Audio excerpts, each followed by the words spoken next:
এক জাগ্রত মা কালীর অলৌকিক ইতিহাস। নমস্কার বন্ধুরা, স্বাগত আমাদের চ্যানেলে। সম্পূর্ণ তথ্যটি সংগ্রহ করা আপনাদের কাছে অনুরোধ, ভিডিওটি আপনারা সম্পূর্ণ দেখুন। আজ থেকে প্রায় 100 বছর আগে এই এলাকায় একটি বিশাল বড় পাকুড় গাছের নিচে দীপান্বিতা অমাবস্যার সময় প্যান্ডেল তৈরি করে মাটির কালী মূর্তি নিয়ে এসে পুজো করে পরের দিন বিসর্জন দেওয়া হতো। বেশ কয়েক বছর পর মা কালীর পুজোর উদ্যোক্তাদের মধ্যে একজন মাতৃভক্তকে মা স্বপ্নাদেশ দিয়ে সেই পাকুড় গাছের নিচে মায়ের স্থায়ী মন্দির এবং কোষ্ঠী পাথরের মায়ের মূর্তি এনে নিত্য পুজো করার আদেশ দেন। সেই মাতৃভক্ত পড়লেন বিশাল দ্বন্দ্বে। তার না ছিল লোকবল, না ছিল অর্থবল। যাই হোক, তিনি পুজো কমিটির বাকি সদস্যদের এই স্বপ্নাদেশের কথা জানান। তখন স্থানীয় কিছু ব্যবসায়ী, বিল্ডার্স, রাজনৈতিক নেতা, প্রভাবশালী ব্যক্তিরা মন্দির নির্মাণের কাজে এগিয়ে আসেন এবং 44 বছর আগে মায়ের পাকা মন্দির নির্মাণ করা হয়। এছাড়াও কোষ্ঠী পাথরের মায়ের মূর্তি, শিবলিঙ্গ মন্দিরে প্রতিষ্ঠা করা হয়। 3 চূড়া বিশিষ্ট গেরুয়া রঙের মন্দির। মন্দিরের 2 দিকে রয়েছে রক্তজবা ফুলের গাছ এবং টগর ফুলের গাছ।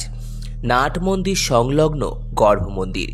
মন্দিরে ঢুকতেই বাম দিকে পড়ে গোলাকার চৌবাচ্চার মতো অংশে একটি শিবলিঙ্গ।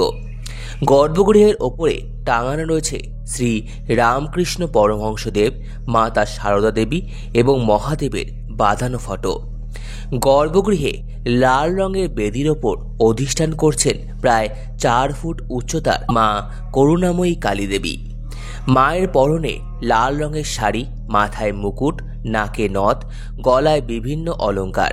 এছাড়াও রয়েছে অনেকগুলো জবা ফুলের মালা, গাঁদা ফুলের মালা, মায়ের পদতলে শায়িত শিবের গলায় কলকে ফুলের মালা।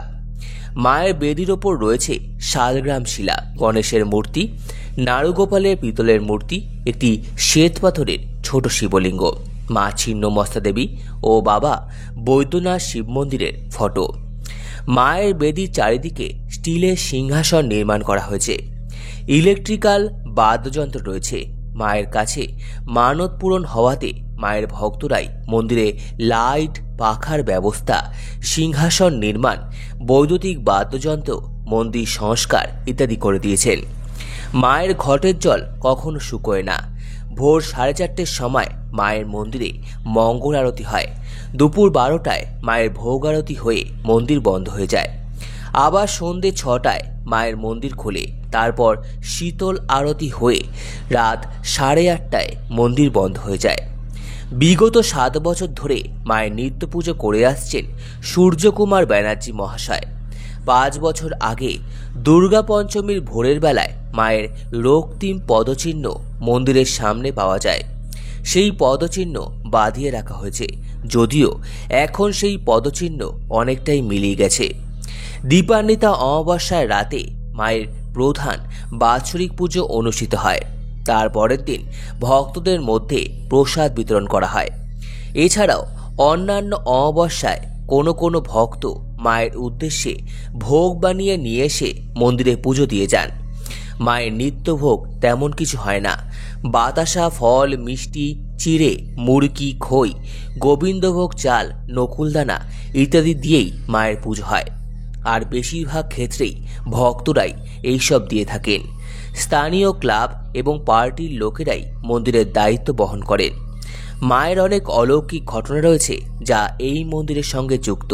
তার মধ্যে একটি হলো, যেই পাকুড় গাছের নিচে মায়ের মন্দির নির্মাণ হয়েছিল, সেই পাকুড় গাছে কিছু স্বার্থান্বেষী ব্যবসায়ী কেটে ফেলেছিল।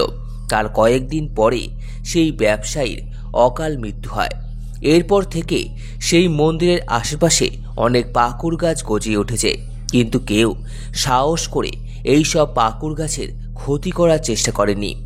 এছাড়াও অনেক ঘটনা রয়েছে এই মন্দিরকে ঘিরে। সম্পূর্ণ ভিডিওটি দেখার জন্য আপনাদের সকলকে অসংখ্য ধন্যবাদ। ভিডিওটি ভালো লেগে থাকলে লাইক, কমেন্ট, শেয়ার এবং চ্যানেলটিকে অবশ্যই সাবস্ক্রাইব করুন। ধন্যবাদ।